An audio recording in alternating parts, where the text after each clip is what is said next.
Përshëndetje mirë Vasili, mirë se keni ardhur në Solo Intervista. Faleminderit ju për ftesën që më keni bërë. Faleminderit. Ne kemi traditë se pak a shumë njerëzit që ftojmë këtu nuk është se janë shumë të njohur për komunitetin janë të njohur, po për shqiptarët apo për të gjithë publikun. Një prezantim të shkurtër të karrierës tuaj, nga fillimi deri sot. Karrierë, nuk mund të quaj karrierë, që të quaj një rrugëtim. Është një rrugëtim i cili ka nisur që herët, që në familji ku kam filluar të shkruaj, panga të shkollës, poezira, shumë fshellëzi, kemi qenë adoleshent. Për shkak të shumë faktorëve në jetën time, kam patë lënë pasdore, dhe shumë vitesh deri në verën e vitit 2025, ku disa ndodhi faktor që erdhën në jetën time, vendosën kohën që unë të botoja romanin tim të parë, si titullohet Jetë një ndihmë faj. Tani për pak të publikoj dhe romanin e dytë, i cili pason të pari, që janë të bazuar në histori të vërtet, dhe besoj se do vazhdoj ky rrugëtim. Atëherë, për çfarë flasin romanet tuaja, Ymer?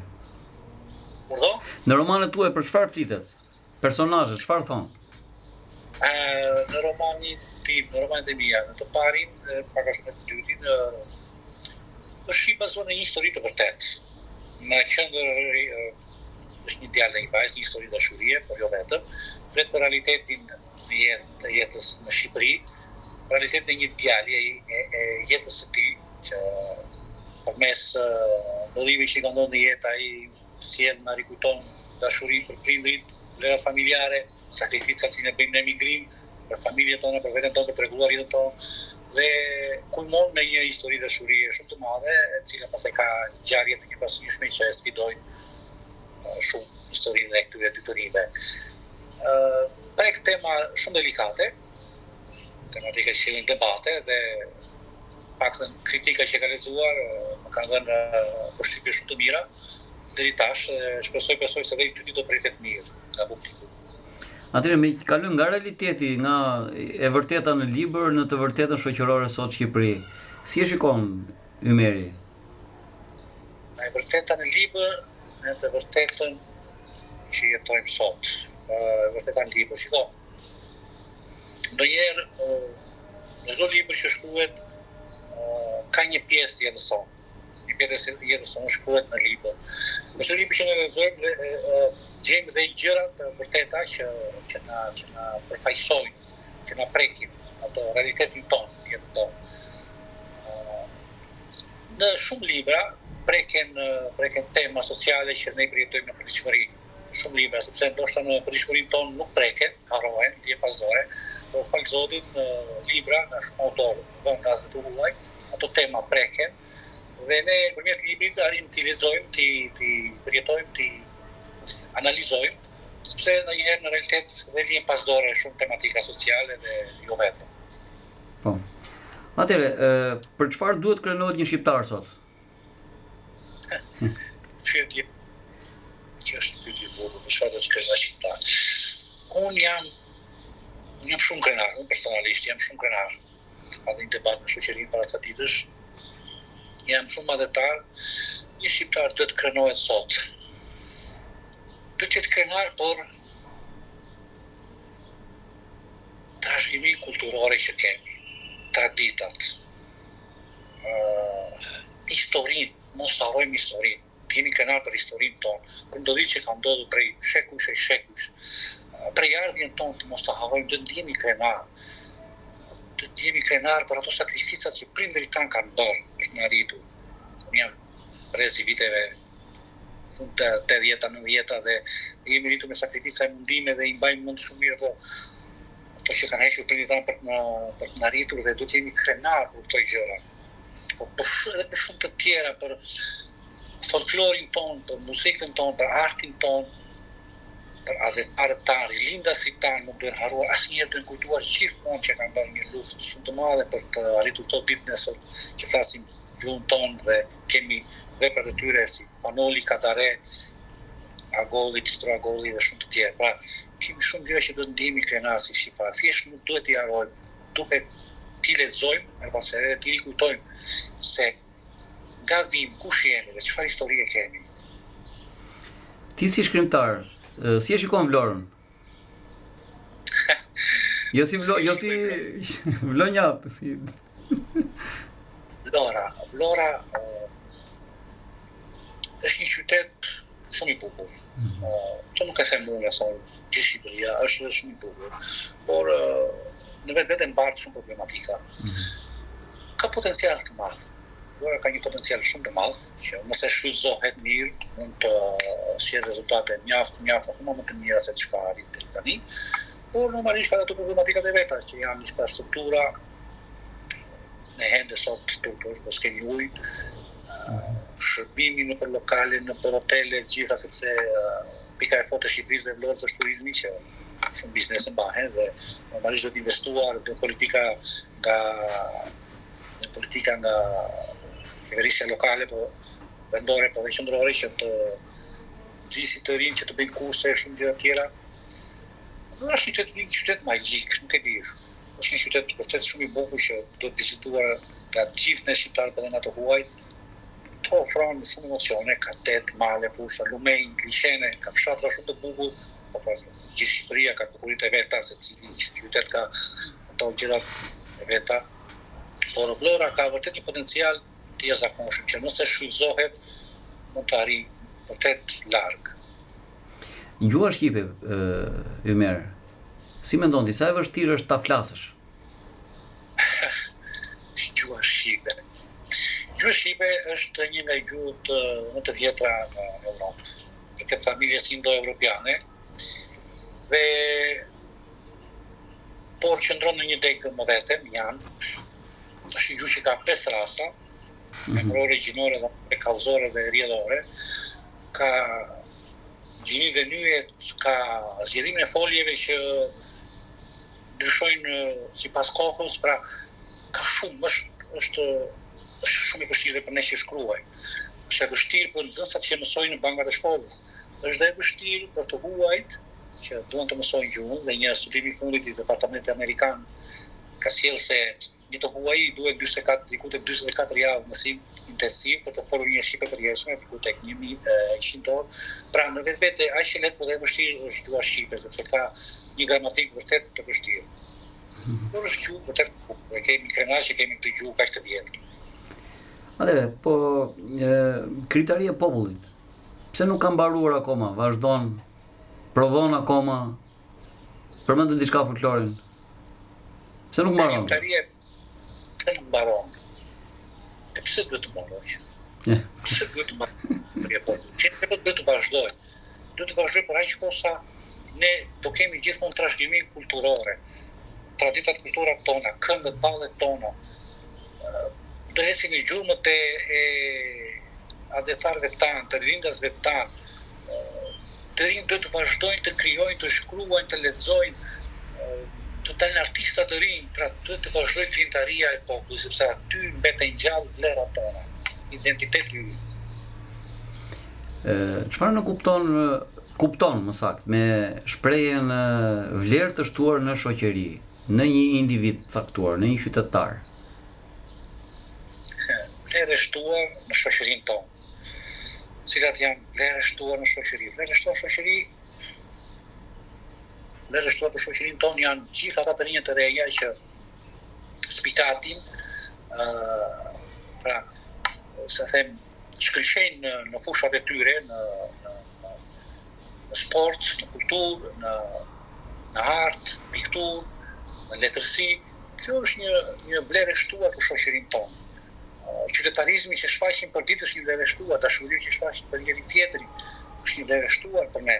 Pra, nëse të vijnë këto vlera që të rinj të vazhdojnë sa më shumë të spikatin ato pasionet e tyre dhe të çojnë para, dhe ne vetë duhet të ndihmojmë ata të rinj që pasionet e tyre të çojnë para dhe të shkëlqejnë sa më shumë, si këtu dhe jashtë shtetit. Dhe kjo është një vlerë vërtet e shtuar për ne, nëse të vijnë këto talente të reja. Ti si e kupton fjalën protest? Protest.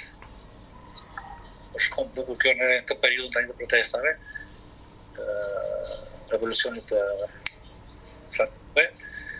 Protest është një drejt legjitime që një person ka të drejtë të shpreh. Është një drejt demokratike kushtetuese që njeriu ka lirinë e fjalës.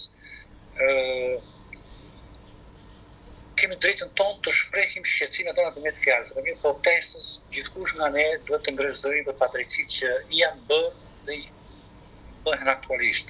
Protesta është vetëm një mënyrë demokratike për të shprehur pakënaqësitë tona dhe duhet të ketë gjithmonë protesta, se ndryshe nuk mund të durojmë ende gjitha padrejtësitë që na bëhen. Protesta sjell ndryshime, protesta reflekton, protesta na bën të mendojmë se në të vend, në të sistem, në të demokraci pas ka akoma problematika që ne ndoshta devijë si kemi vënë re, po që mendoj se tashmë populli u zgjua dhe ka kuptuar shumë padrejtësi që janë bërë dhe po shumë të rinj të reja dhe unë kam qenë do shkoj prapë atje në Tiranë në protesta, duhet të protestojmë për drejtat tona. Është e drejta jonë legjitime. Do të pyes pak për Vlorën e vitit 1997. Ke qenë adoleshent, çfarë moshe? Zot, Vlora e vitit 97. Zot, lutem mos arsh në ajo kohë, lutem mos arsh në ato muaj të meri. Kam qenë adoleshent, po kam qenë diku te klasë 7, klasë 8 mos gaboj. Të merë. Kemi përjetuar të merë brezi ynë, shoqëria jonë, familjarët, gjithne. Që i fjallë të përshkruar të merë atë frikë, atë terror, atë luftë civile, që njerëzit kanë përjetuar në ato vite. Këdi, falë Zotit e kaluan mirë, por shumë në miqtë tanë nuk e kaluan, sot nuk janë ende në jetë. Ajo luftë civile ka lënë ende pasoja dhe sot që flasi. Në realitetin tonë ende e rikujtoj me dhimbje, ku shumë familje humbën fëmijët e tyre, dhe në kur synuan që të ikin gjatë Italisë me mënyra palishme. Vite të vështira tranzicioni që kanë lënë shenjë plagë në shpirtrat tanë, i kujtoj me shumë dhimbje, nënat i kujtoj me lotë, unë i kujtoj me shumë vuajtje, kam qenë adoleshent, të gjoja e armëve dhe kishim frikë të rinin nëpër dritare, rinin larg dritareve, anin buk ulur, në shesh, për të dalë nuk bëj fjalë, të nimëroje natën, në pallat, Zot, vite të meshme. Mos hashim më ato vite, lutem Zotit, sepse vërtet është një plagë për ne si Shqipëri. Vetëm rikujtimi i asaj periudhe është, nuk e di, më bëhet mishi kohë. Do të pyesë diçka për Otranton. Unë kam qenë në punë atëherë dhe kemi dalë bashkë me shkollën për të pritur karavanin që ka ardhur me makina ushtarake të viktimave. Vlora vetë si ka përjetuar perceptimi jot këtë tragjedi të madhe? Ndërkohë që sot jemi njësoj si italianët, sot. Sot nuk na thonë mos hajdeni, ata thonë hajde. E mbaj mend edhe këtë gjë. Disa nga ta kanë qenë njojtur dhe mi. Skena apokaliptike, atë karvan, ata kamionat, në ato arkivolet sipër që esin në gjithë bulevardin, sepse porti në Vlorë është drejt në bulevardin dhe gjithë njerëzit anës rrugës ku hidhin qëre kamionave hidhin lule dhe që një godë në mbajmën për këdi një skenë apokaliptike, gjithë hidhin lule këtë kamiona dhe të këta kamiona talonin me arkivolet sipër dhe Zot, dhimbje. Mirë, Ymer, se folëm shumë për domethënë tragjedi. Si e mendon Vlorën ti në ditën më të bukur të saj? Unë di dhe një ditë, nuk ta jap datën, po ma thuaj ti atë. Nëse është e njëjta do të them po kjo është. Dita më e bukur e Vlorës. Këto vitet e fundit. Vitet e fundit, Vlora ditët më të bukura të saj. Më të bukura të saj. 100 vjetorin e pavarësisë për shembull. Kush? 100 vjetorin e pavarësisë, mban mend? ti kategorin më shumë sa ishte aktyer nga emigrimi, sa nga Ke qenë aty, po. Jeta mos gaboj. 2012, po.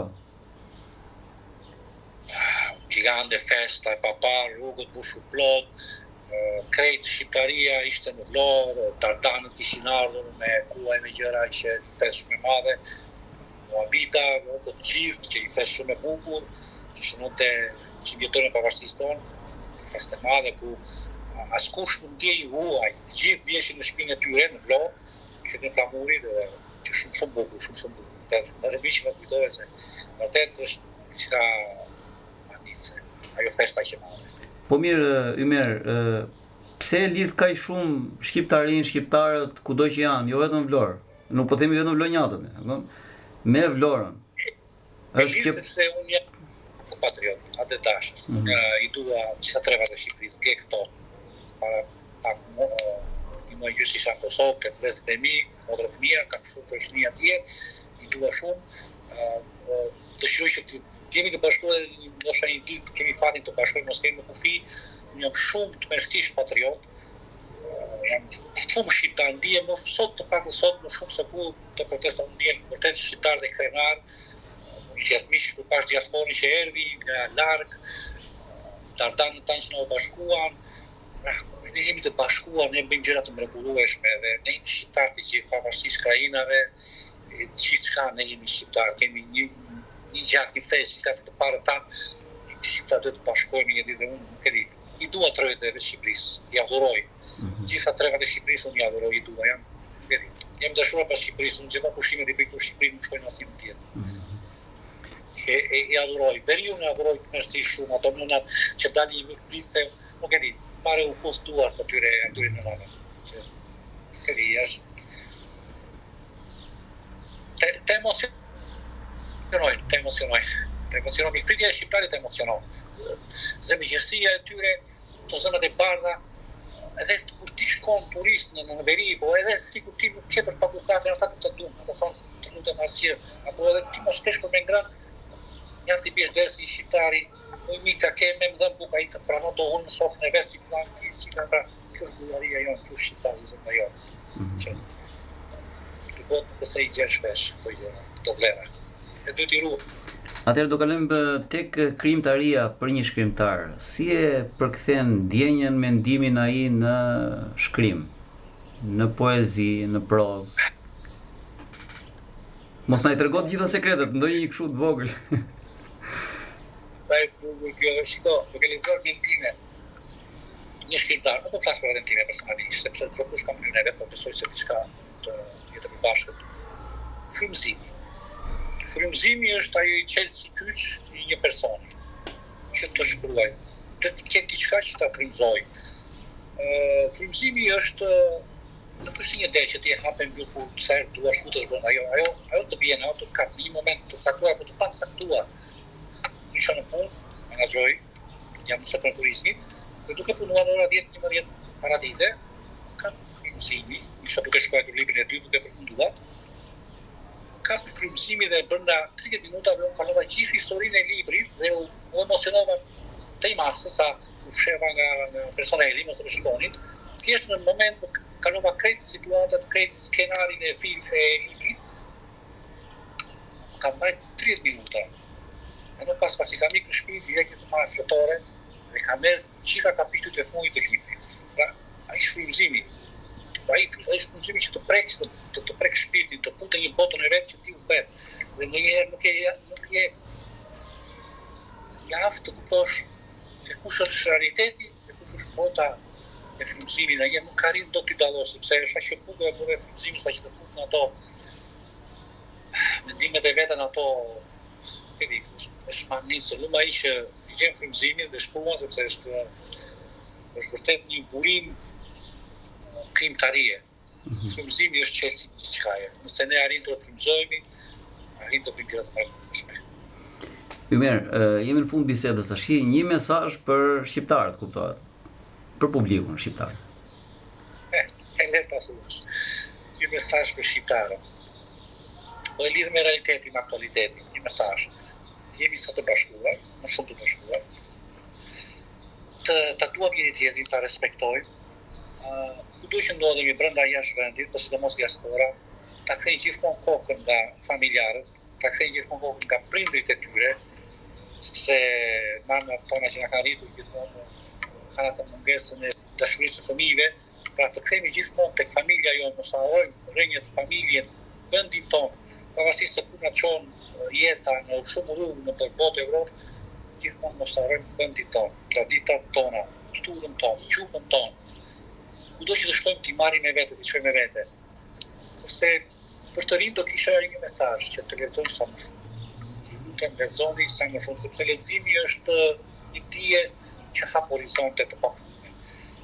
Duhet të filloj që në shkolla, në adoleshencë, të rinj duhet të lexojnë këtë politika nga pushteti vendor në shkollën drejtor në shkollë që të rinj të afrohen rreth leximit rreth librave, sepse një njeri që është i lexuar që nuk e blen dot. Një njeri që është i lexuar nuk shiket.